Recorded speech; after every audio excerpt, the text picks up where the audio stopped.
Okay, welcome back to this special edition of Focus Today. In the studio with me now is Paulina and Steve. Paulina Leiser, Steve Johnson.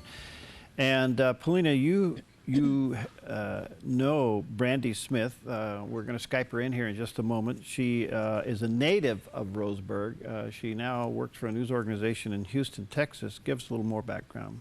Well, Brandi and I, we have the roots because I went to Umpqua Community College as well. So that's kind of our connection. But then we have mutual friends. She worked in Eugene at the news station there. So I followed her career and stayed in touch. Facebook is great for that.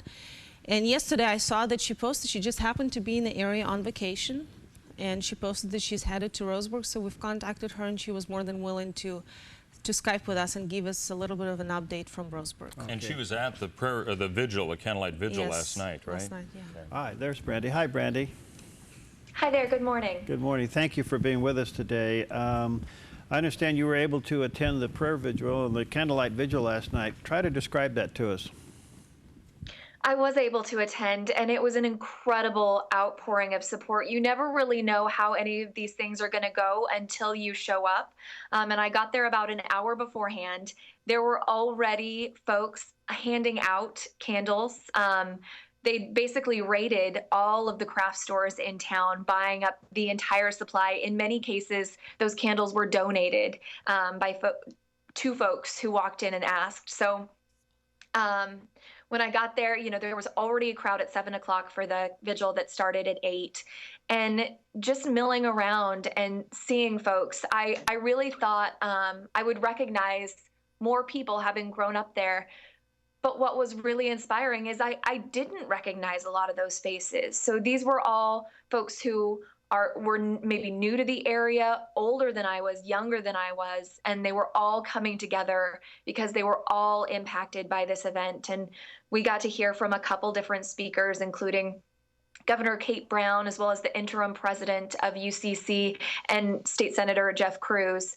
But what was really powerful is after the speakers were done, everyone lifted their candles and a chant started, just UCC, UCC. And it was, as a journalist, it was really powerful. But as a native, you know, as someone who was born at Douglas Community Hospital here, was raised here, graduated from Roseburg High School, and then attended UCC. It was an incredible event to be a part of, to see your community come together like that after something so traumatic. You know, this was just a few hours after the event had actually happened. I was really surprised that it happened so quickly, you know, less than 24 hours. Describe, if you would, a little bit more of the aspect of the people who were there. Was it a sense of shock? I would imagine there is that element, just trying to understand really what was going on as these people assembled. What was the feeling that you got among those groups? There were a lot of different emotions there, just overhearing conversations and then talking to a couple of my friends. Shock, sadness, anger, outrage,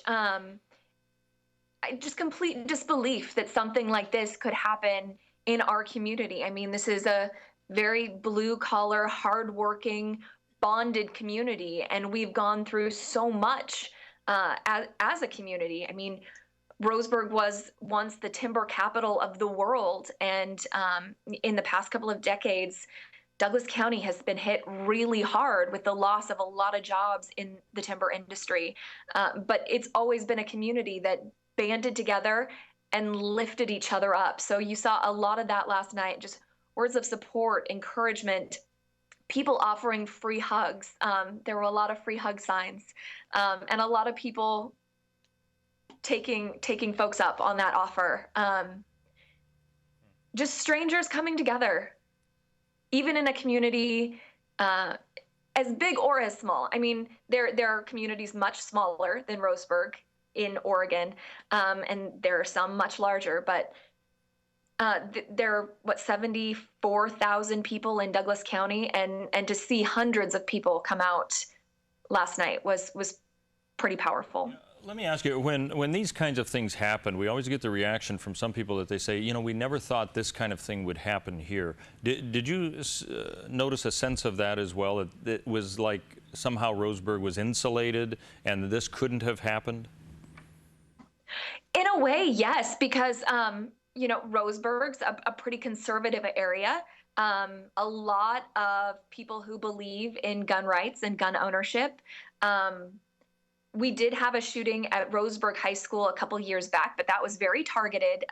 It wasn't almost as random as this, and there weren't as many victims.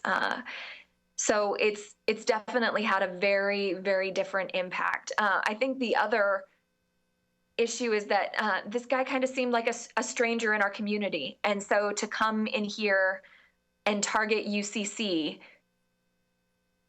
is just unfathomable. Why this little community college? Why this place where folks went for continuing education, where a lot of these folks were parents who were just trying to give themselves and their families better opportunities?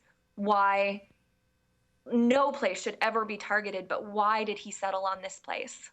Brandi, yesterday I saw that you did some reports from not from the college, but a couple miles away from it. What's going on campus right now? On campus, the investigation is still going strong. The blockade, last I heard, was still up. There will be another media briefing at 10 o'clock this morning from the Douglas County Sheriff. But he has said that it'll still be, I heard as early as this morning, he said it'll still be 24 to 36 hours before we hear the names of all the victims. Some of those are trickling out. We have 30-year-old Chris Mintz, who survived the shooting. His family says he came through surgery. He's the veteran. I'm sure you guys have talked about him. Who blocked the door and prevented the shooter from going in a classroom. He was shot, reports say, anywhere between 5 and 7 times. This is an Army veteran who served in Afghanistan, and his family said, here he came back from a tour of duty in the Middle East, only to be injured almost fatally in this small, sleepy town. Brandi, it seems to me that there is overwhelming support for the way Sheriff John Hanlon has handled this at the complaint of others across the country, but there at home he seems to be well supported. He is. There's conflict in the media, obviously, because we want to be able to tell folks the whole story, and I think there are people who are interested in who this man is and why he would do such a thing. I stand behind the sheriff firmly. Just like in the Charleston church shooting, I don't think these shooters need any more fame. But obviously the investigators need that information to move forward to figure out why this happened. And maybe we as the community need to find out those details. Just so we can, was there a mental health issue? Was there anything that could have prevented this? What steps could have been taken? But there is a huge amount of support. I shared Sheriff Hanlon's statement on my Facebook page, and it's now been shared upwards of 30 times just on my account. I'm sure it's been shared thousands of times elsewhere. Well, thank you. Thank you for letting us Skype you in today, and please convey to all of your friends and family there in the area that all of you remain in our prayers and thoughts, not only today, but for many, many days to come. So thank you, Brandi. Okay. Thank you. All right, coming up next, we had earlier a chance to talk to Dr. Kevin Lehman. Just what do you say to young children when this is all over the news? What do you say to a young child about this? Dr. Kevin Lehman will share that with you coming up next.